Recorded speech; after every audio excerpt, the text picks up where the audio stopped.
Today, let's go ahead and answer a viewer question about soundboards and sound effects and how you can put them into your podcast. The answer is coming up next.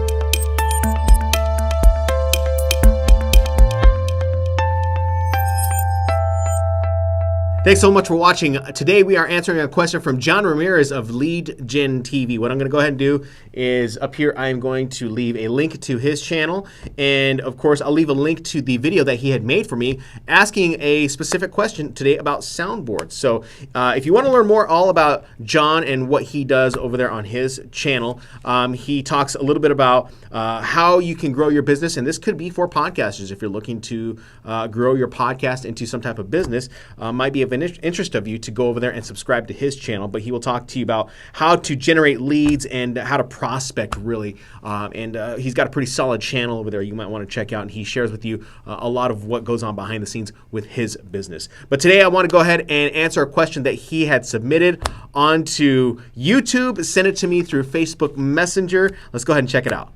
My question was, in radio space, they have soundboards where you can do audio clips or sound bites, I guess. I mean, back in the day, I remember watching the Howard Stern show, and when Gary would come in, somebody in the studio would push a button and it would go "Baba Booey, Baba Booey, Baba Booey," and I don't. There was probably hundreds of others, but that's the one I remember. And I think that I want to have some of that. I want a machine. I want a piece of equipment. I want an app or a software that will allow me, in my video and in my podcast, to be able to add those sound bites, to add some flavor, add some brand. I think it really would go a long way to making the personality of what I want to produce shine through. Whether it's, clips of Obama or Trump or Pelosi, or even people in my office, even the stupid shit that I say. I really just think it would add some flavor and pizzazz, some snap to the content that I produce, and I didn't know who else to ask besides Shanman. So great question. Thanks, John. I appreciate that. And so let's go ahead and answer that question. Now, when John talks or asks about soundboards, what he's talking about in radio terms is something called hotkeys, or an instant replay machine. I know a lot of podcasters are looking for something called a soundboard. Some know them as hotkeys, but I'm going to refer them as hotkeys or an instant replay, and I'll probably use soundboard interchangeably as well. And what hotkeys are basically sound effects that you load into a machine, and they are at a distance away from you whenever you're doing podcasting. You're actually injecting or inserting sound effects in real time. So let's say, for instance, you had a machine that was next to you and it had a bank of sounds in it. You can go ahead and tap that particular sound and it will go over into your podcast recording. This is something that we do in radio, especially morning shows. They use an instant replay hotkey machine that is out there right now. But before I get into that right now, let's talk a little bit about the pros and cons of using a soundboard, okay? First, let's talk about the pros. All right, there's always some cool things when it comes down to the pros.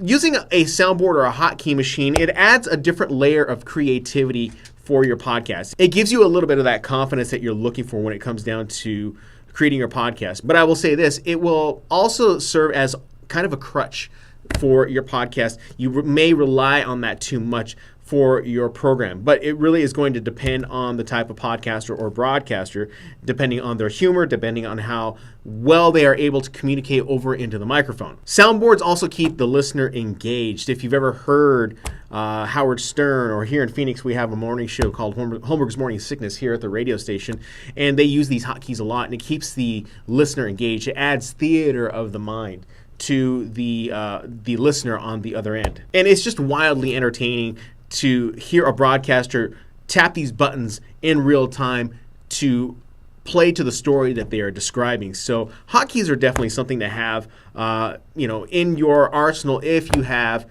a little bit of money and you have the patience to learn and hone your craft as far as a live presenter is concerned, because that's what you're doing, is you're doing this all in real time and live, and it can be difficult and you have to think on your feet a lot. Now let's talk about the cons of this, okay?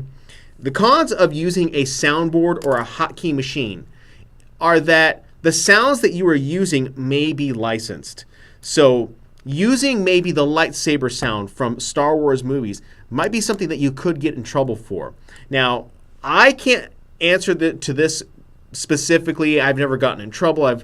I have used sounds like that in the past before, but those podcasts are gone, and I never really wanted to use them because I feared that I would get in trouble with the law. So it's really going to be at the discretion of how comfortable you feel about putting specific sound effects into your podcast. If you're ripping sound effects off from the TV, off of movies, out of music, you might be subject to being fined or get a cease and desist, or you'll get in trouble, really. So that's really going to be on the discretion of you. I'm not telling you to do it at all, but I will tell you right now, it's probably a bad idea. Next, a hotkey or instant replay machine is going to cost a little bit of money. A brand new one can cost anywhere between, I believe, $3,000, maybe even $4,000.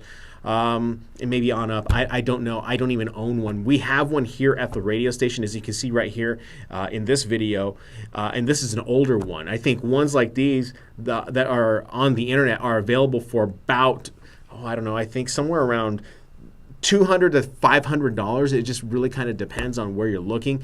But the problem is that they're old and they may be used. Next, let's talk about some apps that are actually out there on the internet and available for you to download, but they really don't work all that well. There was a software out there called Ambrosia software, and when I had my podcast about 5 years ago as a comedy podcast, we were using Ambrosia software, and it allowed you to utilize your iPad and turn it into kind of like a hotkey board, a soundboard, an instant replay.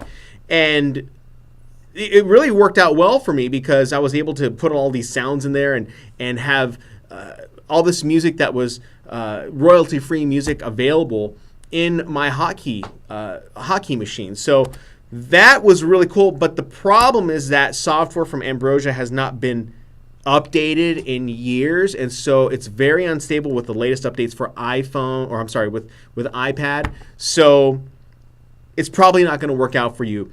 And there really aren't any Android apps out there for soundboards where you can upload sounds into your tablet and utilize it and plug it into your mixing board. Lastly, the learning curve in using hotkeys actually it's a talent. What you do and what you see here at the radio station is that I only handle a few levels here on the music board, but whenever I incorporate something like hotkeys, which are on my screens, and I put them into my program, that takes a little bit of practice, and it took me a long time to get really good at to learn a rhythm. So that can be a con when it comes down to using hotkeys for sure, but it's not impossible. You just have to be able to work through it and practice quite a bit. And one more thing I want to talk about is really when it comes down to starting your podcast, it's something that John had brought up in his videos that he feels is that he's not ready. And I would like to maybe push back and say I believe he is ready because I believe he does have the ability to get on his podcast and start. When I first started in radio and any other thing in my life that I have decided to take on, whether that be playing the guitar, learning how to play the drums, hike a mountain, learn a brand new skill, learn a brand new hobby, I just started. And I went in head first, and I didn't worry about what the result was later on down the line because I knew that I was going to be practicing over time. So whatever is holding you back right now, you need to pull that aside and just kind of not look at it again, and you need to tell yourself, I can do this, and when I start my podcast, it's going to grow over time. I've been on the radio for 17 years, and 11 of them have been mainly practice, okay? I've had to grow over time. I've had to learn new things with radio and with the social media landscape. So things are always changing. There is never a perfect time to start a podcast. You should just start today.